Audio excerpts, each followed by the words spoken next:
इस अमर तत्व को भी समझिए। ये मत समझना कि हमारी मृत्यु हो जाएगी तो हम मर जाएंगे। तुम नहीं मरोगे, शरीर मरेगा। और शरीर का जन्म भी हुआ है और शरीर का मरण भी होगा। और शरीर और आत्मा के कनेक्शन को जोड़ने वाला मन है। और मन अगर शरीर के पक्ष में चला गया तो ये खुराफात में लगा रहेगा। और मन अगर आत्मा के पक्ष में चला गया तो ये पूजा पाठ में लगा रहेगा। याद रखना, मन नीचे की ओर गिर गया तो इस शरीर के तिकड़म में फंसा रहेगा। और मन यदि ऊपर को उठ गया तो आत्म चिंतन करता रहेगा, आत्म कल्याण और लोक कल्याण का काम करना शुरू कर देगा। और ज्यादातर लोगों का मन शरीर के साथ जुड़ जाता है और शरीर के साथ जुड़ने के बाद ये मन भोग विलास के बारे में ही रात दिन सोचता रहता है। ये मन कल्याण के बारे में नहीं सोचता है। और जिनका मन कनेक्टिंग कर लेता है आत्मा की तरफ, उनका मन हमेशा भक्ति के बारे में सोचता है, सत्संग के बारे में सोचता है, दान पुण्य परोपकार के बारे में सोचता है, समाज सुधार के बारे में सोचता है और गुरुदेव के बारे में सोचता है और गुरुदेव का प्रवचन सुनना चाहता है। इसमें बहुत से ऐसे लोग बैठे हैं जो काम करते हैं और जेब में मोबाइल चालू करके प्रवचन भी सुनते रहते हैं। और कितने लोग ऐसे हैं खोपड़ी में पगड़ी बांध लेते हैं, उसमें मोबाइल भी बांध लेते हैं और प्रवचन बजा देते हैं और काम करते रहते हैं और प्रवचन सुनते रहते हैं। उनका मन आत्मा की तरफ कनेक्टिंग कर चुका है, इसलिए उनका मन गड़बड़ी अब नहीं करेगा। अब उनका मन लोकार्थ परमार्थ सेवार्थ में लगा रहेगा और कल्याण का फाटक खोलेगा।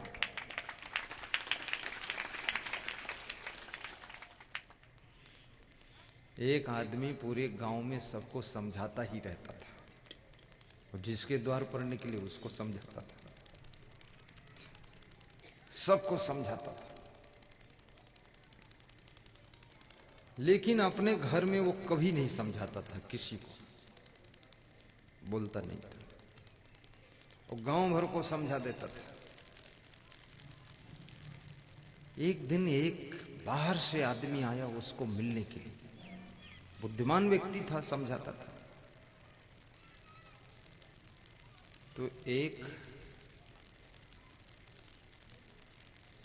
आदमी काम कर रहा था, वो मिला उस बाहर वाले आदमी को। तो उसने पूछा तुम्हारे गांव के जो मुखिया है वो कहाँ है, उनसे मिलना है। तो उसने कहा मुखिया तो बहरे हो गए, उनको सुनाई ही नहीं पड़ता है, मिलकर क्या करो। थोड़ी दूर और बढ़ा तो 3 स्त्रियां कुएं पर पानी भर रही थी। उनसे पूछा मुखिया का घर किधर है। तो उन्होंने कहा वो मुखिया जो है अंधे हो गए, उनसे मिलकर भी क्या करो। थोड़ा और बढ़ा तो एक स्त्री गोबर के कंडे बना रही थी। कंडे को यहाँ क्या बोलते हैं? गोईठा, चपड़ी गोईठा चपड़ी बना रही थी। तो उससे पूछा कि मुखिया का घर कौन है, मिलना है। तो उसने कहा मुखिया आप कहाँ मिलेंगे, वो तो मर गए। तो उस आदमी ने सोचा कि ये 3 जगह पूछा, 3 तरह की बात बताया। जो पुरुष मिला उसने बताया कि वो बहरे है गए, और जो महिलाएं कुएं पर पानी भरती हुई मिली उन्होंने बताया कि वो अंधे हो गए, और ये स्त्री गोईठा बनाते हुए चपरी बनाते हुए मिली, ये बोली वो तो मर गए। तो यदि मर गए तो बहरे कैसे रहेंगे, फिर मर गए तो खत्म, बहरे क्या काम। तो बात क्या है, मैं देखना चाहता हूं आखिर मुखिया है कि नहीं। वो ढूंढते ढूंढते मुखिया के घर पर गया और मुखिया द्वार पर बैठे थे, रामायण पढ़ रहे थे। तो उस अपरिचित आदमी ने पूछा कि मैं मुखिया से मिलना चाहता हूँ, मुखिया कहाँ है भाई। तो उन्होंने कहा आई एम मुखिया, मैं ही मुखिया हूँ, आइए ना, बैठिए बिराजिए। तो मुखिया आप ही हैं? बोले हाँ मैं हूँ। तो मेरे को तो पहले एक पुरुष मिला गांव के बाहर, उससे मैंने पूछा मुखिया कहाँ रहते हैं, मुखिया घर कौन। उसने तो बताया कि मुखिया बहरे हो गए, सुनते नहीं हैं, मुखिया से मिलकर भी क्या करोगे? फिर कुएं पर 3 स्त्रियां मिली, पानी भर रही थी, उनसे पूछा मैंने तो उन्होंने कहा मुखिया तो अंधे हो गए, उनको दिखता ही नहीं। फिर एक स्त्री गोईठा बना रही थी, वो मिली, उससे मैंने पूछा, उसने कहा मुखिया तो मर गए हैं। और आप तो जिंदा बैठे हैं और बहरे भी नहीं हो, देख रहे हैं सब, अंधे भी नहीं, क्या बात, ऐसा क्यों बताया? बोले वो जो गांव के बाहर एक पुरुष मिला था, वो कोई और नहीं है, वो मेरा बड़ा लड़का है, और वो फालतू बातें करता रहता, तो उसकी बात मैं सुनता नहीं हूं, इसलिए मेरे को बताता तुम बहरे हो। और 3 स्त्रियां जो पानी भर रही थी कुएं पर, वो कोई और नहीं, वो मेरी 3 बहुएं हैं, तीनों पुतोहू है, पुतोहू। वो जो है घर में कुछ न कुछ उत्पात खुराफात बकवास करती रहती, तो मैं देखता ही नहीं हूँ, कुछ बोलता ही नहीं हूँ। तो वो कहती मुखिया अंधे हो गए, इनको देखते नहीं, कुछ आपस में लड़ती रहती। और जो एक औरत तुमको गोईठा बनाती हुई मिली थी, चपरी बनाती हुई, वो कोई और नहीं, वो मेरी पत्नी है। वो इतना लड़ाकू है कि मैं उसके पक्षपात में नहीं पड़ता हूँ, ना कुछ बोलता हूँ, ना कुछ उसके कहने से करता हूँ, तो मुझे बताती है तुम मर गए हो, वही है मेरी पत्नी।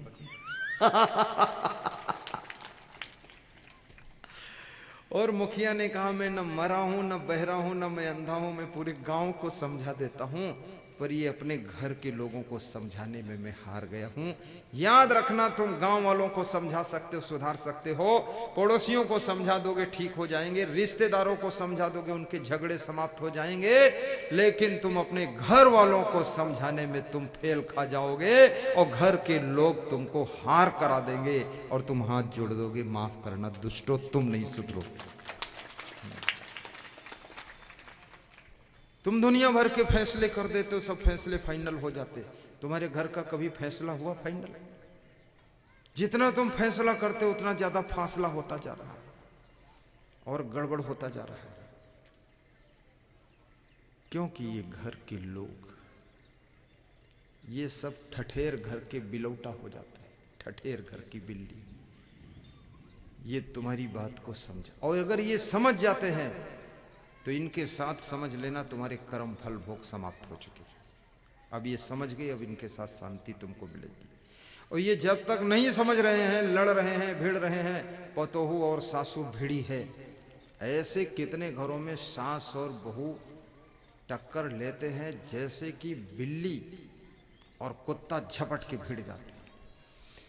और कितने घरों में भाई भाई ऐसे भिड़ते हैं जैसे न्योला और सांप, प्रेम ही नहीं है। और कितने घरों में बाप बेटे एक दूसरे के लिए दुश्मन है, धर पकड़ हो जाती है, महीने में एक बार पटकी पटका हो जाती है बाप बेटे। अब ये कौन है लोग? याद रखना, ये लोग पूर्व जन्म के कर्म इनके साथ में आपके जुड़े हुए हैं। ये जो भी तुमको पुत्र मिला है, पत्नी मिली है, पिता मिला है, मां मिली है, भाई मिला है, ये सब पूर्व जन्म के कर्मों से प्रभावित होकर के ये आत्माएं आपकी पत्नी बनी है, पति बना है। तो पूर्व जन्म में जिनके कर्मों में थोड़ा चूक हो गई, उनको दुष्ट पत्नी मिल जाती है, और जिनके द्वारा सत्कर्म हो गए उनको धर्म पत्नी मिल जाती है, और जिन्होंने पुण्य कर्म कर लिए हैं उनको पत्नी के रूप में कोई देवी मिल जाती है, और जिन्होंने बहुत महान कर्म किए हैं उनको पत्नी के रूप में नारी नहीं नारायणी मिल जाती है, और घर में पूरा शांति आ जाती है। याद रखना, इसलिए पुण्य करना चाहिए, सत्कर्म करना चाहिए, परोपकार के कर्म करना चाहिए, तो आपके साथ में जो रिश्ते जुड़ेंगे वह सब दिव्य आत्माओं के रिश्ते जुड़ेंगे, दुष्ट आत्माओं के रिश्ते बहुत कम रहेंगे। ये जो मनुष्य को बाप मिलता है, इसमें भी पुण्य और पाप का प्रभाव होता है। यदि आपके पुण्य प्रबल हैं तो आपको पिताजी बहुत बुद्धिमान मिलेंगे, होशियार पिता मिलेगा, समझदार पिता होगा, ऐसा वैसा गलत काम नहीं करेगा, और आपको ऐसे रखेगा जैसे गुलाब के फूल को लोग संभाल कर रखते हैं। बेटा भी ऐसा मिलेगा जैसे कोई मित्र मिला है, दोस्त मिला है, और शिष्य भी ऐसा होगा जैसे कोई सहपाठी मिला, सहयोगी मिला है। बहुत बड़ी बात है। गुरु भी ऐसा होशियार मिलेगा, सब चीज में बुलंद दिमाग होगा उसका। अगर आपके कर्म खोटे हैं तो गुरु भी बुद्धू टाइप का मिलेगा, डिसीजन सब गलत लेगा, फंसा के रखेगा। और यदि आपके प्रबल पुण्य हैं तो आपको जीवन में एक समय ऐसा आएगा जो आपका मन सत्संग की ओर मुड़ेगा, और सत्संग की ओर मुड़ करके भक्ति की ओर मन बढ़ेगा, और भक्ति की ओर मन बढ़ करके आपके हाथों से परमार्थ, धर्मार्थ, सेवार्थ, लोकार्थ, हितार्थ और परोपकार होना शुरू हो जाएगा, और तुम बहुत बड़े सत्संगी बनोगे। तुम्हारे पास कुछ हो न हो, लेकिन तुम सोचने लग जाओगे कि हम भी सत्संग कराएंगे, हम भी सत्संग कराएंगे गुरु जी का, ऐसा सोचने लग जाओगे। और जब तुम ऐसा सोचोगे ना, तो कहते हैं जिसकी अच्छी सोच है, अच्छी सोच वालों के साथ में पूरा गांव भी साथ में काम करना शुरू कर देता है। क्योंकि एक कहावत है, लूट सके तो लूट, जितना पुण्य लूट पाओ उतना लूट लो। तुम्हारे गांव में यदि कोई सत्संग समागम करा रहा है, गुरु जी को बुलाया है, तो तुम झपट करके लपक करके उसमें हिस्सा बांट लो कि हम भी साथ में हैं, हम भी तन मन धन से सेवा करेंगे। सारा पुण्य एक आदमी के खाते में मत जाने दो, कम से कम 2%, 5%, 10% अपने खाते में भी पुण्य लीजिए। क्योंकि याद रखना, गंगा जी को भले ही भागीरथ लाए हों, लेकिन आज भी सब लोग स्नान करके पुण्य सब लोग प्राप्त कर रहे हैं। ऐसे सत्संग की गंगा में स्नान करो, सेवा की गंगा में स्नान करो और पुण्य प्राप्त करो। हमारा प्रश्न था, भक्ति बड़ी है कि संपत्ति बड़ी है? धन बड़ा है कि धर्म बड़ा है? जीवन में भक्ति की कितनी आवश्यकता है? जीवन में संपत्ति का क्या इंपॉर्टेंट है, क्या महत्व है?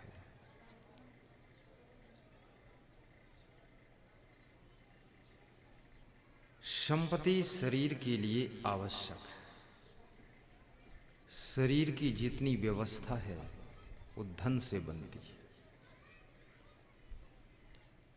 शरीर को पहनने के लिए कपड़ा चाहिए, वो धन से मिलता है। शरीर को सोने के लिए बेड चाहिए, वो धन से मिलता है। और शरीर को मकान चाहिए, वो पैसे से बनता है। और शरीर को सहरसा जाने के लिए गाड़ी चाहिए, वो पैसे से आती है। इसलिए याद रखना, पैसे का भी बहुत महत्व है। मनुष्य को बुद्धिमानी के साथ पैसा कमाना चाहिए, धनवान भी बनना चाहिए।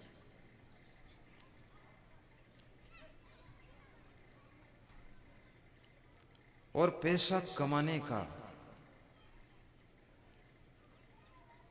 तरीका 2 प्रकार का होता है। एक तो आप बल बुद्धि मेहनत करके पैसा कमा सकते हैं, और दूसरा तरीका है आप चोरी करके भी पैसा कमा सकते हैं। 2 तरीका है। जैसे आपको ठंडी लग रही है और आपको कंबल चाहिए, तो कंबल पाने का एक तरीका यह है, मेहनत करो, धन कमाओ, सहरसा की बाजार में जाओ, कंबल खरीदो, लाओ, ओढ़ो, ठंडी खत्म। दूसरा तरीका है, किसी कंबल वाले से कंबल मांग लो कि भाई साहब कंबल चाहिए, मुझे कंबल दे दो, तो कंबल दे देगा, ओढ़ लो, ठंडी खत्म। तीसरा तरीका है कि किसी का कंबल रखा हो, उसे चुरा लो और ओढ़ लो, ठंडी खत्म। ठंडी तीनों में खत्म हो जाएगी, लेकिन तीनों में फर्क है। जो मेहनत करके पैसा कमा करके कंबल खरीद कर लाकर ओढ़ोगे, उस कंबल को ओढ़ने के साथ साथ तुम्हारा स्वाभिमान भी सुरक्षित रहेगा कि मैंने खुद कमा कर कंबल खरीद कर ओढ़ा है। तुम्हारे अंदर भय नहीं है, डर नहीं है, असमंजस नहीं है, कोई दबाव नहीं है। लेकिन जो कंबल तुम मांग कर लाओगे, उसमें तुम्हारे ऊपर दबाव होगा, दूसरे दबाव बनेगा, और उस कंबल में भी तुमको कोई चिंता नहीं रहेगी, ओढ़ लोगे। लेकिन तुम्हें ये लगेगा कि मैं इतना कमजोर हूं कि मांग मांग कर कंबल ओढ़ रहा हूं, आपके स्वाभिमान में गिरावट आएगी। लेकिन तीसरा तरीका, जो तुम दूसरे का कंबल चोरी करके ओढ़ लोगे, ठंडी उससे भी चली जाएगी, लेकिन उसमें एक फर्क पड़ेगा। क्या फर्क पड़ेगा? कि आपके शरीर की ठंडी तो चली जाएगी, शरीर तो नहीं कपेगा, लेकिन मन में कंपन शुरू होगी कि मैं चोरी करके कंबल ओढ़ा हूं, जिसका कंबल है वो कभी देख लेगा तो पकड़ा जाऊंगा। तो आपका शरीर तो नहीं कांपता है, लेकिन मन कांपना शुरू हो जाएगा। इसलिए गलत तरीके से जो धन कमाते हैं, उनके मन में शांति नहीं रहती है। जो अच्छी तरीके से धन कमाते हैं, उनके मन में भी शांति रहती है।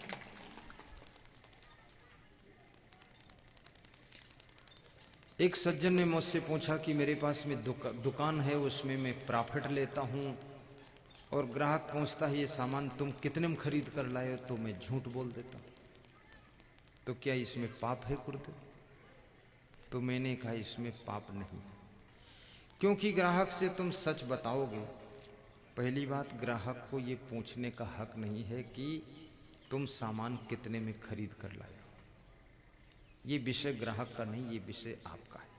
उससे बता दीजिए कि ये विषय आपका नहीं, ये विषय मेरा है, आपको जो लेना है वो लीजिए, बाकी आप आगे की बात मत पूछिए, हमसे झूठ क्यों बुलवाओ। किसी सामान पर तुमको 2 रुपये बचेंगे, और किसी सामान पर 10 रुपये बचेंगे, और किसी सामान पर आपके 200 रुपये बचेंगे। सामान अलग अलग टाइप का है, लेकिन याद रखना, जो आदमी दुकान खोलता है, कभी कभी दुकान में आग भी लगती है, कभी दुकान में चोरी भी होती है, और दुकान में अपना पूरा समय भी लगता है, पैसा भी लगता है। तो आखिर प्रॉफिट नहीं लोगे तो दुकान फ्री में कैसे चलेगी? प्रॉफिट लेना पड़ेगा। लेकिन प्रॉफिट ऐसे लो, अगर दूसरा व्यक्ति 10 रुपये प्रॉफिट ले रहा है तो तुम 9 रुपये ले लेना। कोई बहुत गरीब आदमी आ गया है, 10-20 रुपये नहीं दे रहा है तो दान कर देना कि ले जाओ, कोई बात नहीं। कल मैं आ रहा था यहाँ, तो एक शहर पड़ा, कोई सकरी शहर था। उस शहर में निकला तो वहां पर थोड़ा सा भीड़ थी, तो एक बूढ़ी औरत सब्जी बेच रही थी सड़क किनारे, और उसकी दुकान पर कोई ग्राहक नहीं था, जमीन पर दुकान लगाई थी। तो हमने गाड़ी उसी के पास में रुकी, तो एक आदमी को बुलाया और उसको हमने एक नोट दिया। हमने नया नोट दिया और कहा इस बुढ़िया को दे दो। तो बुढ़िया को दिया, तो बुढ़िया ने मुझसे पूछा कितनी सब्जी चाहिए। मैंने कहा सब्जी नहीं चाहिए, ये आपको हम खुश होने के लिए दे रहे हैं। तुम्हारी दुकान पर कोई ग्राहक नहीं है, तुम सुस्त बैठी हो, थोड़ा हंस कर बैठो तो ग्राहक आएगा। तो उसने कहा हम फ्री में नहीं लेते किसी का पैसा। तो हमने कहा किसी का नहीं है, हम खुशी से दे रहे हैं, किसी का नहीं दे रहे हैं, खुशी का दे रहे हैं। तो फिर एक नोट और दिया, दूसरा नोट, तो बुढ़िया नहीं ले रही थी। तो 2-3 लोग और खड़े थे, बोले बाबा दे रहे हैं, ले लो ले लो, कोई बात नहीं, ले लो। बोले ले लो करते हो, हम क्यों ले ले हम कोई बाबा से गरीब थोड़े हैं, बाबा से। तो हमने कहा उस बुढ़िया के पास में धन हो ना हो ज्यादा, लेकिन उसके पास में मन बहुत बड़ा है, दिल बहुत बड़ा है, और बुढ़िया अंदर से तृप्त है। बहुत समझाने के बाद उसने रुपया लिया और कहा कि मेरी जिंदगी के प्रथम व्यक्ति तुम हो जो बिना सब्जी खरीदे पैसा देकर जा रहे हो। हमने कहा तुम्हें खुश करने के लिए दे रहा हूं।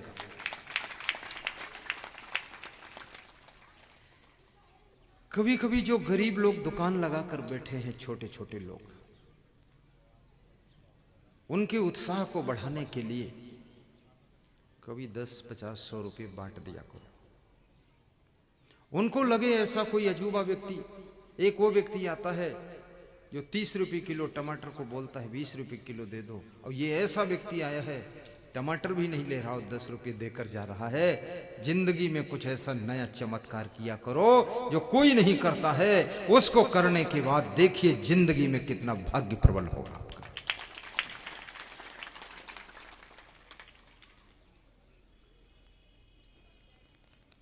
अपने घर को घर मत समझा करो, अपने घर को आश्रम और मंदिर समझा करो।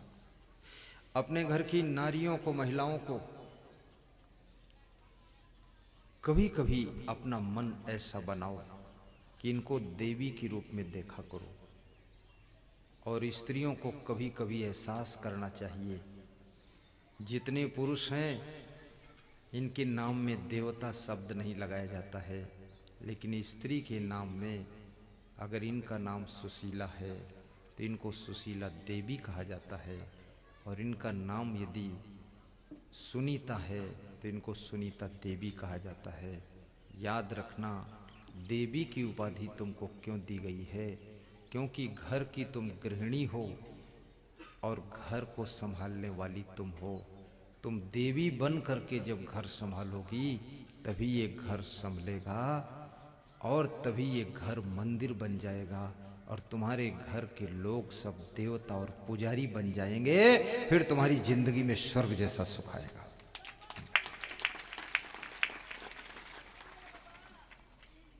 बीड़ी न पिया करो।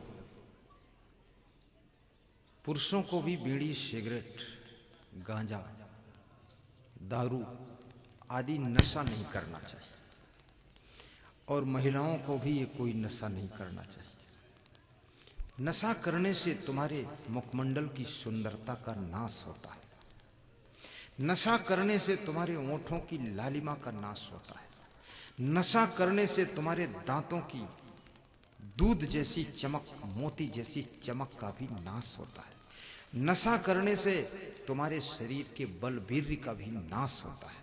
नशा करने से तुम्हें बुढ़ापा भी जल्दी आता है, और नशा करने से पैसे का भी नाश होता है, और नशा करने से तुम्हारे घर में सुख शांति का भी नाश होता है, और नशा करने से तुम्हारे घर में कलह कलेश का विकास होता है, और नशा करने से तुम्हारे घर में शांति नष्ट हो जाती है। इसलिए कृपया नशा छोड़ देना। पैसा कमाना बहुत बड़ी बात नहीं है, पैसा बचाना सबसे बड़ी बात है, और पैसा बचाना भी बहुत बड़ी बात नहीं है। पैसे को सही जगह खर्च करना ये सबसे बड़ी बात होती है, और यही बात मनुष्य की हर बात को बना देती है। पैसा तुम्हारे पास में है, डिसीजन आपको लेना है कि सत्संग कराना है कि जुआ खेलना है। अभी होली में बहुत से लोग जुआ खेल कर भी बर्बाद हुई है। 1-1 लाख हार गए हैं। अपनी पत्नी के गले का हार। अरे जुआरी इतना विकट होता है। युधिष्ठिर ने जब जुआ खेला है तो अपनी पत्नी को हार गया। एक आदमी से मैंने पूछा जुआ छोड़ दो, बोले मैं बहुत अच्छा जुआरी हूं। युधिष्ठिर अपनी पत्नी को हार गया था। मैं अभी तक अपनी पत्नी के गले का हार गया हूं, लेकिन पत्नी को हारा नहीं हूं। अभी युधिष्ठिर से तो अच्छा हूं, जब पत्नी को हार जाऊं तब जानो खराब हूं। क्या लोग है। युधिष्ठिर जैसा धर्मराज व्यक्ति, पांडवों का बड़ा भाई, धर्म की बात रात दिन करने वाला, और इतना पक्का जुआड़ी निकला कि अपनी पत्नी को भी दांव पर लगा दिया, भाइयों को भी दांव पर लगा दिया। और धन्य है उसकी पत्नी दांव पर लग गई। आजकल का कोई जुआड़ी अपनी पत्नी को दांव पर लगा दे तो पत्नी अपने पति को ही दांव पे लगा देगी।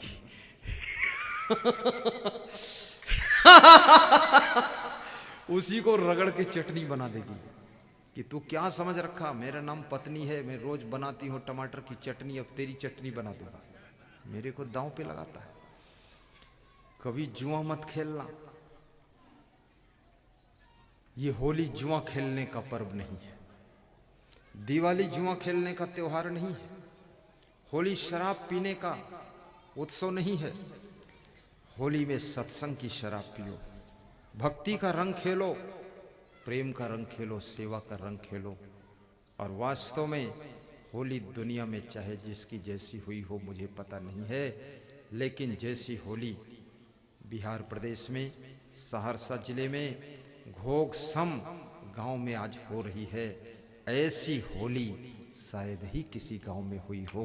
असली होली यही होली है, जहां पर गुरुदेव स्वयं भक्ति की पिचकारी में ज्ञान का रंग भर करके, प्रेम का रंग भर करके हजारों लोगों पर डाल रहे हों। असली होली तो यही है। होली का सबसे बड़ा खिलाड़ी ये रविंद्र, इसने सोचा कि हम होली अकेले नहीं खेलेंगे, गुरु जी के साथ में खेलेंगे। और होली में लाल पीला रंग और गोबर नहीं खेलेंगे, होली में ज्ञान ध्यान सत्संग खेलेंगे, ताकि सबके जीवन में ऐसा गुरुदेव का रंग चढ़े कि जिंदगी ढंग से जीना शुरू करें। तो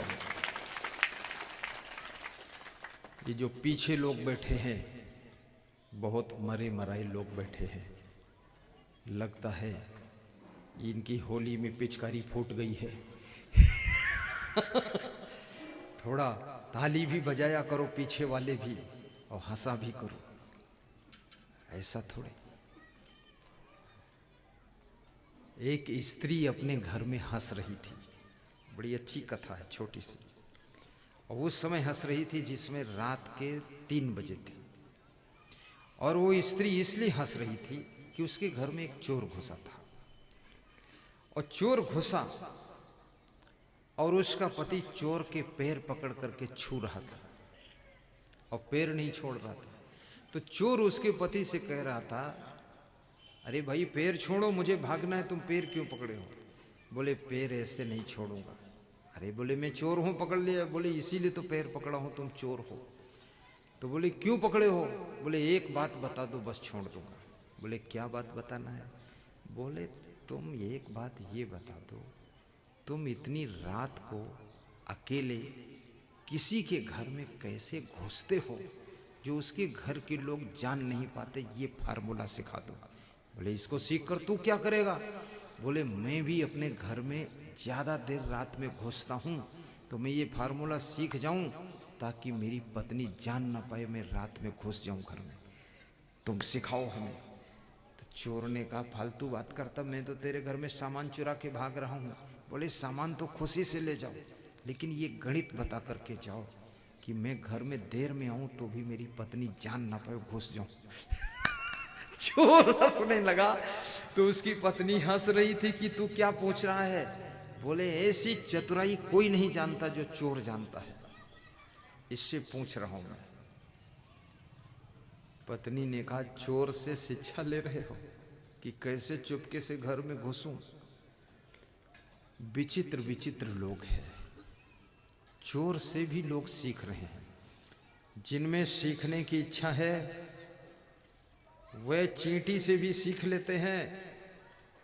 मेहनत करना सीखना है तो चींटी से सीख लो, हिल मिल कर रहना सीखना है तो मधुमक्खी से सीख लो, आकाश में उड़ान भरना सीखना है तो चिड़ियों से सीख लो। और याद रखना अपने पास कुछ भी नहीं है, कुछ भी नहीं है, फिर भी खुश रहना सीखना है तो भगवान श्री राम से सीख लो। वनवास में कुछ नहीं था फिर भी खुश रहते थे। और गरीबी है, गायें चराते हैं, बछड़ों को हाँकते हैं, और हंसना सीखना है तो कृष्ण भगवान से सीख लो, कृष्ण भगवान से सीख लो। और यदि सज्जनों और देवियों मधुर बोलना सीखना है तो बांसुरी से सीख लो। और यदि घर में कैसे जीना चाहिए ये सीखना है, गम खाना सीखना है तो कौशल्या माता से सीख लो, जिन्होंने कैकेयी को एक शब्द नहीं कहा था और उनके पुत्र को कैकेयी ने वनवास दिलाया था, फिर भी कैकेयी से कभी लड़ाई नहीं किया। गम खाना सीखना है तो कौशल्या से सीखो, मौन रहना सीखना है तो शत्रुघ्न से सीखो, और प्रेम करना भाई से सीखना तो भरत से सीखो, और भाई की सेवा करना सीखना तो लक्ष्मण से सीखो, और पिता की आज्ञा मानना सीखना है तो राम से सीखो, और 3 शादी करके बर्बाद होना सीखना है तो महाराजा दशरथ से सीखो।